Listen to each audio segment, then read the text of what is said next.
Hello again, everyone. Welcome to Washington Gun Law TV. I am Washington Gun Law President William Kirk. Thanks for joining us. Well, I have resisted doing this video, but a lot of you have asked for me to comment on this.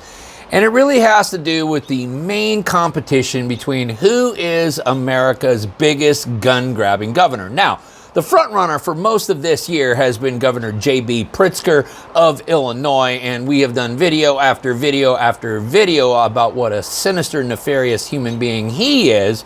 But of course, that has left America's favorite gun-grabbing governor, that of course Gavin Newsom, on the back burner. Well, of course, Gavin, always looking for a little bit more attention, well, he's come up with his own idea, which is, hey, you know what? We need to ratify the 28th Amendment to the United States Constitution. And he is out being loud and proud about this idea because this is what we need to do to save lives. So today, let's spend a few minutes and let's get realistic for a moment.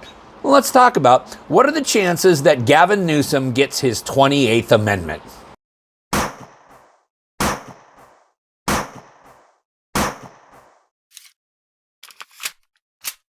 Okay, so what we're talking about today is Governor Gavin Newsom, America's most adorable gun-grabbing governor, who has recently proposed the 28th Amendment to the United States Constitution. Now, as you know, every time we talk about the state of California, I got to give a shout out to our first ever subscriber down there in the Golden State. Of course, that is Philip P.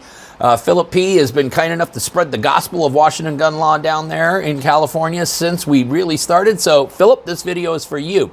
All right, now, as we know, Gavin Newsom, who has not been getting a lot of headlines lately because those have all been dominated by Governor J.B. Pritzker of Illinois, has now proposed the 28th Amendment to the United States Constitution. This life-saving gun safety measure will secure the safety for all Americans moving forward. Now, according to the governor's own press release, this is what he had to say about it.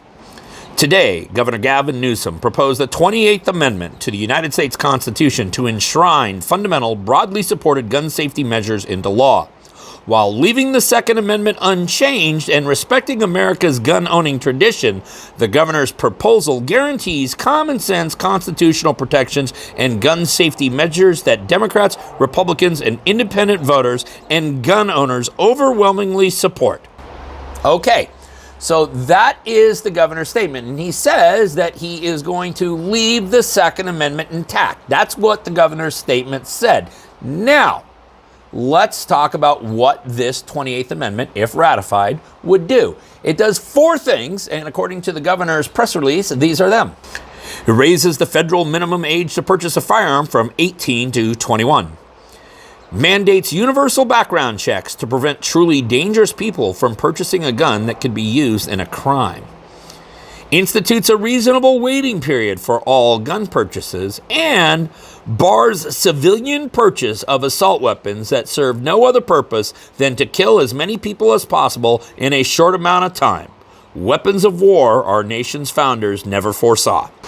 And certainly we could understand that at least two of those items right now are a subject of great constitutional debate and case law, that of course being the ban of semi-automatic rifles, or what they like to call assault weapons, and also the minimum purchase age, because we know there has been significant case law development in the last couple of years, specifically in the last, say, 10 months post-Bruin, where there has been a whole new reanalysis of the statutes which precluded purchased by those in the age of purgatory 18, 19, and 20. Now, the true title of this video, if we were going to be accurate, should have been more like, how successful will we be throwing rocks at the moon? Because you see, Governor Newsom, if you have a snowball's chance in hell of getting the 28th Amendment ratified, it is going to take some earth-shattering, literally universal changes to our governmental structure in order to get this done.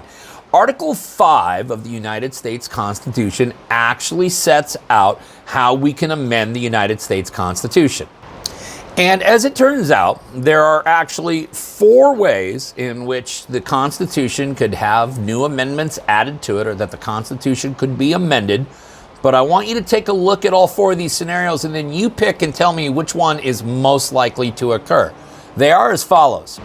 Number one, a 2/3 vote in both houses of the U.S. Congress followed by ratification by 3/4 of the state legislatures. So you're going to need a supermajority in both the Senate and the House of Representatives, and then 3/4 of the states to accept that ratification. That's the first way. The second way, a 2/3 vote in both houses of U.S. Congress ratified by ratification conventions in 3/4 of the states.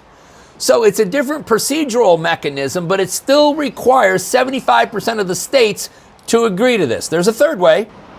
A national constitutional convention called by 2/3 of the state legislatures, followed by ratification by 3/4 of the state legislatures. So you're going to need at least 2/3 of the states to call for a constitutional convention, and more than half of them now are constitutional carry states. We don't even need to analyze the likelihood of the second step. The final way that it can be done, a national convention called by 2/3 of the state legislatures, followed by ratification by the conventions in 3/4 of the states. So as you can see, the mathematical probability of Gavin Newsom's 28th Amendment actually ever seeing the light of day, let alone being ratified and becoming part of the United States Constitution, well, it is about as good as going outside and throwing rocks at the moon. More than half the states in the United States right now are constitutional carry, which means they're advancing the Second Amendment rights of their citizens. In order to call a constitutional convention, it's going to require 2/3 of the states to agree to do it, and then it's going to require 3/4 of the states to agree to the new 28th Amendment. As for the first two options, it requires a 2/3 majority in both chambers of Congress, and they can't even agree on what day of the week it is. So the bottom line is, Gavin Newsom, this is a cute little political ploy. It's going to certainly chum up the base. You are absolutely positively going to run someday for a president of the United States, and you will be the president who is running on the platform of I am going to repeal the Second Amendment. This is just another feather in that cap that you so proudly wear. The likelihood of the 28th Amendment being ratified to the United States Constitution is somewhere around the same odds as you winning your state lottery.